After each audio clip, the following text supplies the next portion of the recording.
and welcome to Talking Paranormal with the Old Man. And as usual, I am the old man. How the hell are you all today? We're back. We're going to continue our 50 states.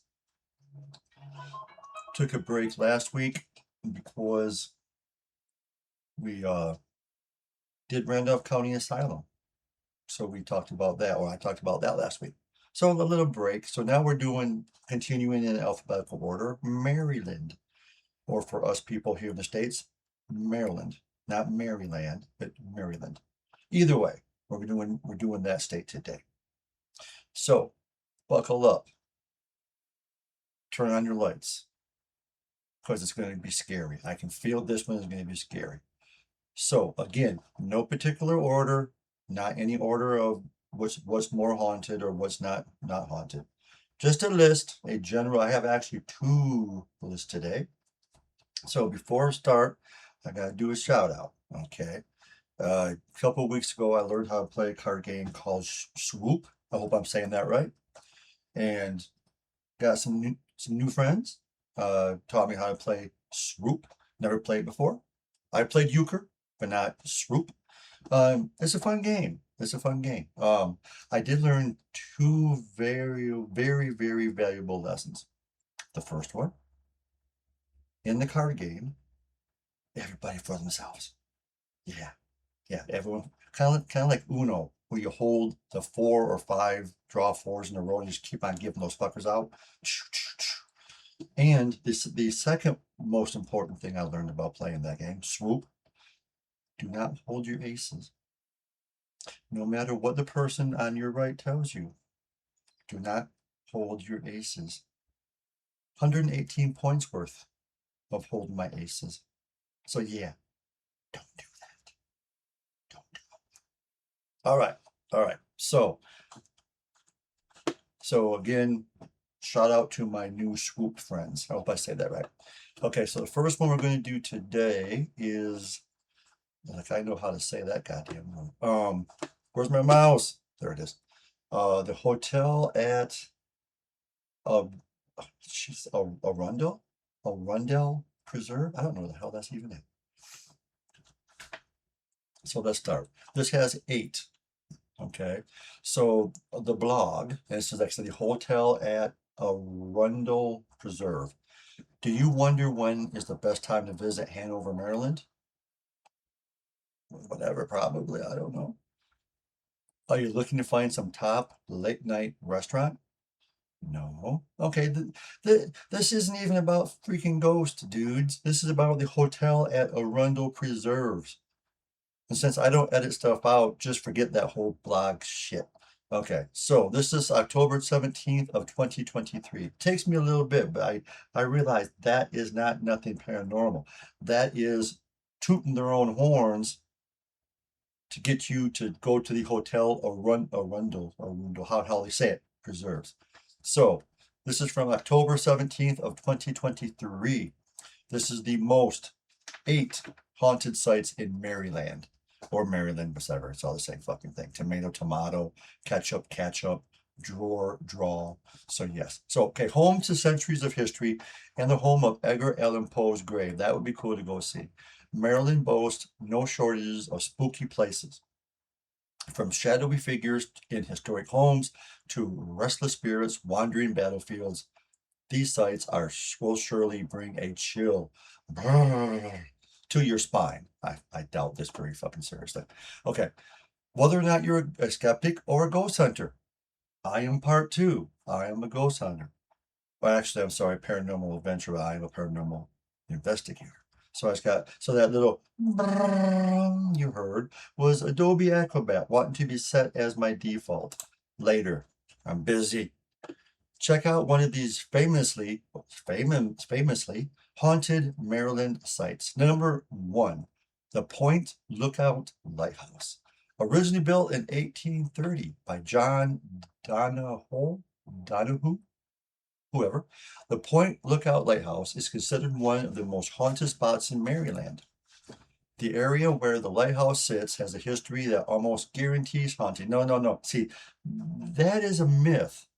Okay, just because, and it said, okay, and then it says this, and it said, let me continue the sentence. It served as a prison, okay, a Civil War hospital, cool, a hotel, yeah, and a Revolutionary War lookout. Okay, but just because it was a prison, a hospital, a hotel, and or a lookout does not guarantee that you're going to see anything. Okay, I think that's one of the most or the most erroneous or not consumption. What the hell am I trying to think of? Having a brain fart, guys. It's kind of early for me today. Misconception. There we go. The common misconception is just because it's haunted, you're going to find shit. That is far from the truth. Um, yes, what the hell? I clicked on yes and it disappeared. It did. Just because it's haunted, I'm sorry, just because it's supposedly haunted does not guarantee that you're going to find anything. That's just how the paranormal works. You can't flip a switch and have shit happen. That's just not going to happen. And if someone tells you that is the way it happens, tell them they're full of shit because that's not how it happens. Trust me. So yeah, so there are no guarantees. Case in point, and I mentioned this, Iowa, the Axe Murder House in Villisca. We drove 12 fucking hours to go there, right? We were there for 12 hours. We didn't see shit. Not one orb. We didn't get anything on video. Nothing on EVP. And that is supposedly really haunted. Of course, Zach Bagans, the ass hat that he is, and you did not hear me say that. No, if he did, I don't care. He is. They were there for like 2 minutes and they already got an EVP in the kitchen. I did it. Oh, fuck off. Come on, seriously? No, no, no, no. Possibly it could have happened, okay? It could have happened, very possibly, but I doubt it. So let's continue. Since it was built, this is the Point Lookout Lighthouse. Visitors have claimed to see the ghost of a pox-ridden Civil War soldier or a lost old woman. I need more details. Some have also claimed to see the specters of wounded Union soldiers or have captured eerie voice recordings. Okay, give me examples of those eerie voice recordings. I would like to hear them. Por favor. As of October 2023, only the grounds of the Point Lookout Lighthouse are open to the public. The lighthouse itself is closed for now. Check their website for information on when it will reopen. It's a very cool place, actually. And I was going to show you on my camera, but I'm not doing a video podcast. I'm doing a audio podcast.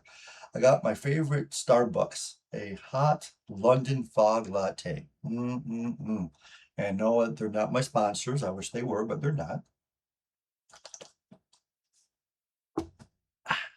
Number 2 is the Fletcherton or Fletchertown, whichever the fuck, road in Bowie, Maryland. Again, Fletchertown or Fletcherton, whichever, road in Bowie, whatever, Maryland, is home to the legend of the Goat Man. Ooh, a creature supposedly born from an experiment at the nearby Department of Agriculture Research Center. See, that is total BS because the government tells you everything that they are doing, and they wouldn't lie to you. They would not lie to you. The government is very transparent. They tell you everything that's going on. So I think if there was a goat man experience at the Department of Agriculture Research Center, I think we would have heard about this. The mythology holds that the goat man escaped. I was going to make a joke, but I'll wait. Escaped and has been terrorizing citizens ever since. See, I was going to say that's bad, but I think that's a sheep. I don't know what. Oh, the goat goes nah. There we go. See, I got my goat and my sheep mixed up. Nah, that's pretty fucking good. I should try go on America's Got Talent. I might win that shit. This ghastly fusion of man and beast was known for a murder spree in the 1950s and 60s, wielding an axe and eating his victims. I should be in the movies. I think I have a really good movie voice, you know? Yes, yes, James. I am your father. I can do it almost as better. And I would do it for half the fucking price. Reports still trickle in of sightings. I mean, we're still doing the Fletcherton Road in Bowie, Bowie, Maryland too. I got a little off track a little bit, as I am known to be, or known to do, I should say. Okay, so reports still trickle in of sightings. This is after he kills him, eats him with an axe. Sometimes a goat-headed specter, ooh, and sometimes a ragged figure in the shadows. Witnesses speak of bloodshot eyes and grimy attire. Well, he didn't know how to wash his clothes. Duh. And if you believed that shit about the government is transparent and everything, I have a bridge for you, really cheap. You know, I'll sell it to you dirt cheap. If you want it, it's yours. Let me know. Send me an email. It's yours. Any bridge you want, I'll sell it to you cheap. I'm kidding. I'm being sarcastic. I'm being kind of a douchebag, but it's early. Well, kind of early for me. Yeah, that's why I got coffee today. So, anyways, number 3 is Dr. Samuel A. Mudhouse. Now that would be cool. That would be cool to go to. Not necessarily for the paranormal ish, but just to go to just Dr. Mud's house. And kind of seriously, Dr. Mud? Really? Yeah, seriously. Okay, in Waldorf, I think that's how you pronounce it, Maryland, stands a home of Dr. Samuel A. Mudd, a house connected to one of the most infamous moments in American history. Here, Dr. Mudd sheltered John Wilkes Booth, J.W.B., after Booth assassinated President Abraham Lincoln. Kind of a funny thing is we have gone to Ford's Theater in Washington 3 times. And every freaking time that we've been there, the goddamn thing's been closed. The one time we missed about like a half an hour, the last tour by half an hour. We still got to go inside, the lobby part, but we didn't see the actual inside of the theater. 3 times. 3 times. We missed it every freaking time. So, anyways. Okay, so unaware of Booth's crime, Dr. Mudd tended to his broken leg, causing him to be accused of complicity in Lincoln's assassination. Dr. Mudd faced imprisonment until his wife, Frances, determined efforts. Wait. Dr. Mudd faced imprisonment until his wife, Frances's determined efforts. Okay, I see. Secured a pardon from President Andrew Johnson. See, I didn't think so. I thought his name was just recently cleared of any wrongdoing. I could be mistaken. I probably am. But I thought, well, hell, dude, we have the internet, right? So yeah, so when was Dr. Mudd pardoned?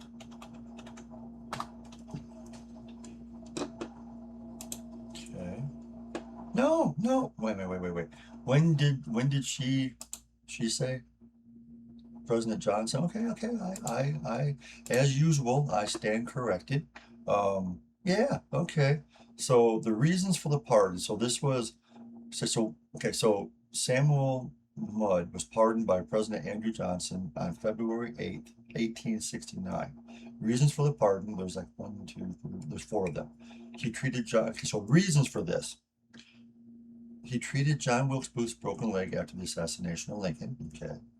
A military commission convicted him as a co-conspirator. I think 4 of them were actually hung, actually. John Wilkes Booth, he was shot and he basically burned to death in a bar and sent him to life in prison at Fort Jefferson in Dry Tortugas, Florida. He provided vital medical help during a deadly yellow fever outbreak at the prison. And then President Johnson granted him a full unconditional pardon because of his life-saving work during the epidemic. Okay, so here's where, okay, I should know this, but I don't.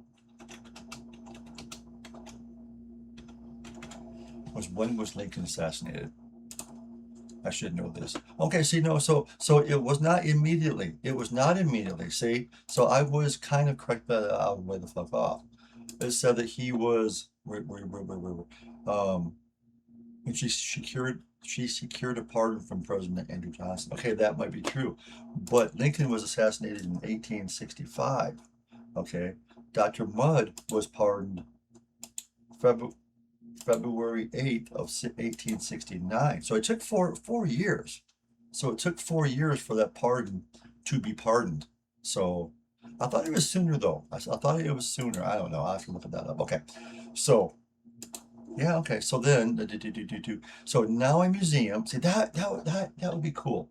Visitors and staff report sightings of Dr. Mutt's ghost as if duty still binds him to the property, which is possible. On occasion, oh, like I know what that word is. Oh, indentation. Yeah. See, that's a big word to have this early in the fucking morning. And in an indentation forms on the bed where Booth once rested as if a spirit lingers still there, or there still. Adding to the spectral tales, the presence of Mrs. Francis Mudd is said to have haunted the premises. Witnesses attest to unexplained voices. Electric candles flicker to life during Civil War reenactments. And that could be staged. I'm not going to give you when the museum is, but it's only $3 though. Oh, that's for under 12. $10, 13 order. That's still a pretty good price. I would be very interested in attending that. I think it'd be really fucking cool. Okay, so number 4 is the Maryland State House. With its legacy dating back to 1772, the State House, serving as the seat of Maryland's legislature, also harbors a spectral dimension. A revolutionary soldier is said to. See, this is what I like when they tell you what the hell it is. I hate it when it says, oh, there's reports of shadows and all this stuff. Tell us what the fuck it is. And I'm sorry for using the F word, but it's a sentence enhancer. It gets your attention. And I am a former Marine. I ate crayons. I think it did some brain damage. Get over it. Okay. Where was I at after that rant? Okay, here it is. Okay. It said a revolutionary soldier is said to roam the grounds alongside the lingering spirit of Thomas Dietz or Dents, a plasterer who, not a stripper, get your mind out of the gutter, but a plasterer who fell from the dome. Ooh, that's a high dome too, and that's a loud car going by. I live in a hood. Not really, but some people do have loud cars here, and not in a good way. Visitors claim to have seen glimpses of Dentz's wandering apparition on the grounds and within the building. The building also houses the room where George Washington resigned his commission as Commander-in-Chief of the Revolutionary Army. Ooh. Thus, thus officially ending the American Revolution. So why would him resigning his commission officially end the American Revolution? Wouldn't that be because we kicked Britain's ass? I'm just thinking out loud. Anyways, this room is okay. So what room? What room we're talking about? See, okay, so it just says what room it was. Okay, so this room is considered the eternal home of a presence whose identity remains unknown. It's freaking Washington. You just wrote half of a sentence or a paragraph saying that it was Washington. Well, he didn't really say it was Washington. He said it's where he resigned.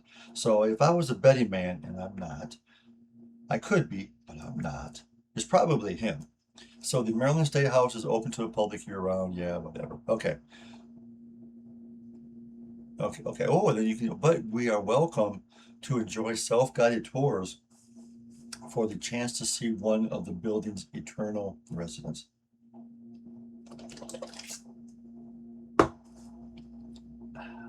All right, number 5 is the Glendale Hospital. The Glendale Hospital in Maryland, but where in Maryland? Established, oh, here's this word I cannot say. Established in the 1830s to combat tuberculosis, TB for short, harbors a dark history. Adults and children alike sought solace within its walls. Sinister tales of suffering and inhumane treatment cast a long shadow over its past, and unfortunately in 1984, the hospital was closed. Recent explorers, but you're trespassing. Do not trespass. Recent explorers of the abandoned facility recount experiencing chilling phenomena, echoes of eerie sounds, from cries to laughter, and even the scent of burning flesh. Apparitions of patients and dogs, oh, the doogies, have been reported. Yet, the most heart-rending tale centers on a man in a straitjacket who, being part goat man, burdened by guilt, took his own life after witnessing a family tragedy. Now, see, if you were listening, you saw or you heard that I put in there the goat man. He was not there. He was in the other dude place. So I'm just seeing if you're paying attention. And you're sitting there like, did he say that? Shit, he might have said that. See, I'm keeping you on your toes, guys. That's my job. Well, not really, but that's my job. All right, the property is currently owned by the Maryland National Capital Park and Planning Commission. The building is not open to the public. Oh man, so why even talk about it? So you can't go inside, but you can still walk around the perimeter. Yeah, but that's like going to, oh, I don't know, going to Disneyland and not being able to go inside the park, but you can walk around the park. Hey guys, you can walk around the park, see people having all the fun, the little kiddies, talking to Minnie and Mickey and Pluto and Goofy and whoever fucking else is there. Cinderella, but this building, you can't go inside, but you can walk around. Well, that's like anticlimactic, man. Number 6 is the Johnathon Hager House. The Johnathon Hager House Museum, also known as Hager's Fancy, traces its origins back to the mid-18th century, which is the 1700s. See how fast I came up with that? Yes, baby. Johnathon Hager, the founder of Hagertown. Oh, I did not know that. That's kind of cool, because that's where Antietam is at. Kind of, almost. Okay, hold on. Built this house. Really, he's the founder of Hagerstown. Okay. Built this house utilizing it as a residence, a trading post, and a frontier fort. The passage of time saw the house change hands. Well, it's going to, no kidding. Eventually falling into disrepair before its restoration and subsequent deeding to the city. With nearly 3 centuries of existence, that's 3,000 years? Yeah, 3,000 years. A millennial is 10,000 years? Millennium? I think that's 10,000 years. A century is 1,000 years. Excuse me. I believe so. So, okay, I have to look this up. I hate giving you guys bad information. So what is a millennium?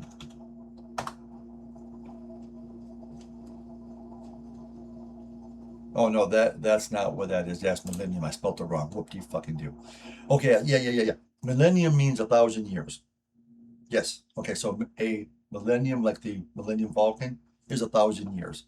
I know a century is 100 years. I think that's what I said. I think I might have had it backwards, but I'm pretty sure that's what it is. So yeah, so millennium is a century, 1,000 years. A century is 100 years. So this for 3 centuries, for 3,000 years, this house is said to be inhabited by a spirit of at least 13 people. Only 13 after 3 centuries. Curators and tour guides have recounted a range of paranormal occurrences, from disembodied voices to objects moving on their own accord. In the cellar, echoes of footsteps and the sounds of heavy items being dragged across stone floor add to the eerie atmosphere. The nursery is particularly active, I'll bet, with a rocking chair and a cradle swaying without human intervention, accompanied by unexplained temperature fluctuations. Well, some could have opened a freaking window, right? I mean, that's possible. Visitors have reported encounters with various apparitions. Okay, these include a little girl. Now that's sad. A lady in green, often glimpsed by the window or as a fleeting flash in the hall, and a man dressed in black. Johnny Cash? Too soon? I think so. They have seen, oh, I'm sorry, they've been seen both within the house and elsewhere in the city park. Ooh, roaming inspectors. The presence of ghostly children is believed to influence the movement of a corncob doll and camera malfunctions within the residence. Possible. So the fees are $3 for children up to 12, 4 for seniors, 65 and plus. So I'm not quite a senior yet. And students 13 to 17. Oh, and military with ID, $6. Yeah, buddy, I'm there. No, wait. That don't make any sense. $3 for children. Wait.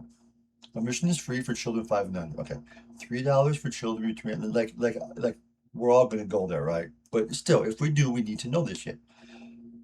Okay, $3 for children aged 6 to 12, $4 for seniors 65 and plus.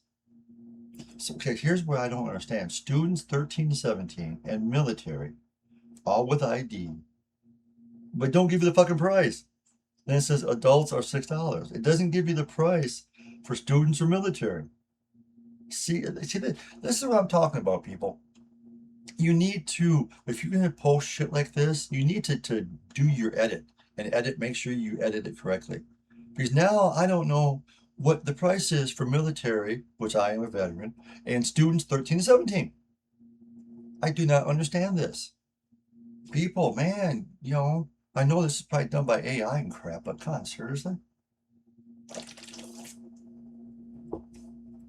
Okay, I have personally been here in number 7, Antietam Battlefield. The Antietam Battlefield in Sharpsburg, Maryland, is a somber testament to one of the deadliest conflicts in American history. On September 17th, 1862, General Robert E. Lee, Confederate Army, clashed with General George McClellan's Union forces, resulting in over 23,000 casualties. This encounter, known as the Battle of Antietam, remains etched in American history as the bloodiest single-day battle of the Civil War. Now, Gettysburg is the deadliest 3-day battle. Was Gettysburg. So Antietam was the bloodiest single-day battle of the Civil War. The landscape is punctuated by sites like Bloody Lane. I have seen that. The cornfield, I don't think I saw that. And the stone bridge over Antietam Creek, I saw that. I got pictures of that. Maybe I will post them if I can find them. Locations of some of the fiercest combat during the battle. Visitors have mentioned having, I'm pretty sure I just gotta find where the hell they're at, having unsettling experiences from feeling watched to hearing phantom gunfires and drumming. Some even claim to have seen ghostly. See, that should be ghostly soldiers, I think, reenacting the battle. And that happens at Gettysburg, too. People have supposedly heard them recreating the battle. Again, can you imagine that shit? You died back in 1860, oh God, 63 was Gettysburg? I knew this shit at one time. Gettysburg, Pennsylvania. I just have to see this, guys. I'm sorry. Because I'm not for sure. I think it was 1863.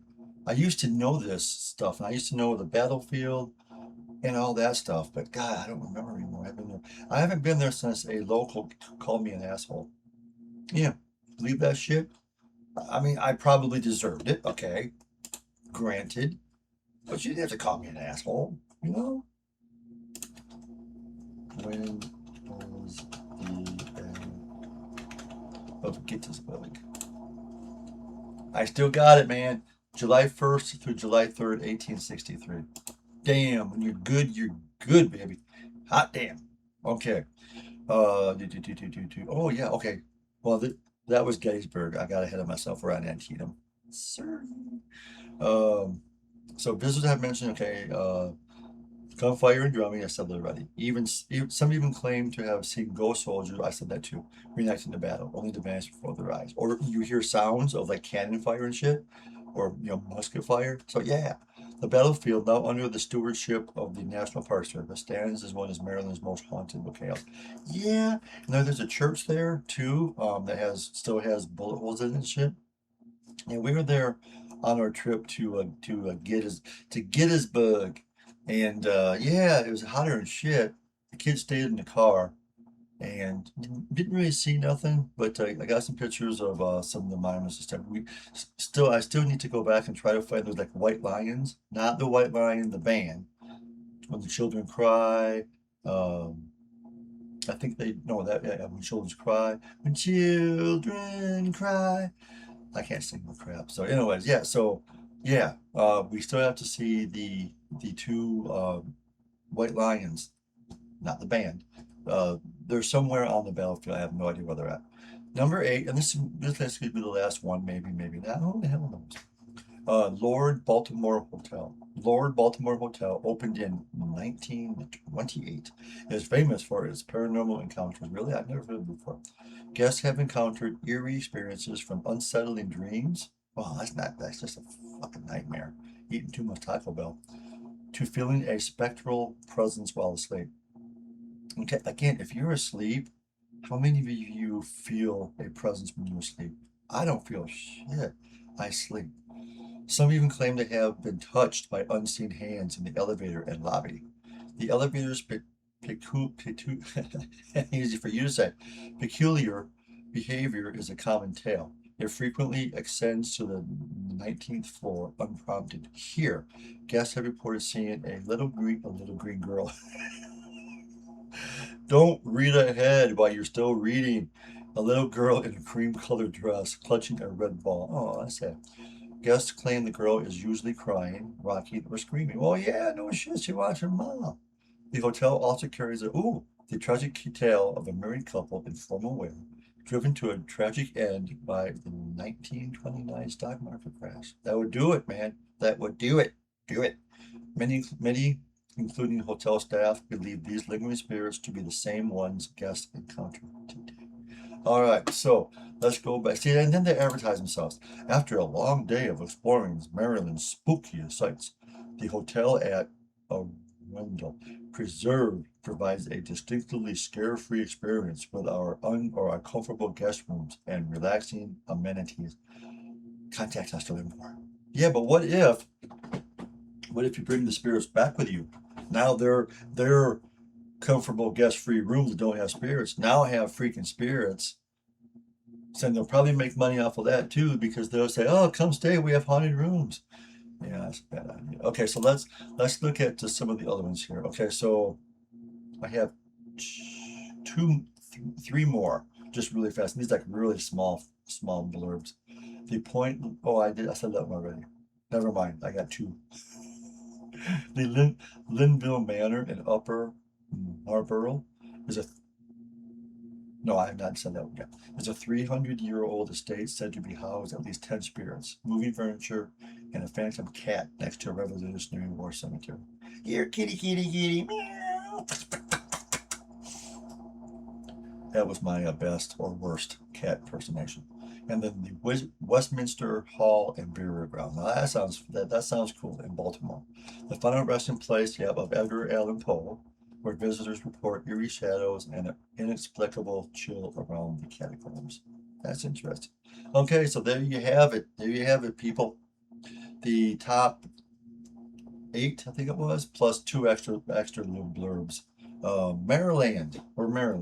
Again, these are not the definitive or the most important. I don't know. I lost track where I was going. Jesus Christ. Of haunted places in Maryland. If you've been there, please let me know, or any of these places, or if you have some on your own, please let me know that you have seen, some activity, whatever. I am genuinely curious to see who has seen these places and who has experiences of their own. So, thank you again for listening. And again, shout out to my new swoop friends. And I hope I said that right. And you know who you are. And send the link, and you guys can hear it later on at your leisure. So, again, thank you. And again, you have to be more afraid of the living than you do of the dead. So true, so true. Stay away from the light. Unless that's your thing, then by all means, go into the light, baby. Different strokes for different folks. That's right. And then lastly, until we meet again, bye-bye. I'm sorry, but the person you called has a voicemail box that has not been set up yet. Bye.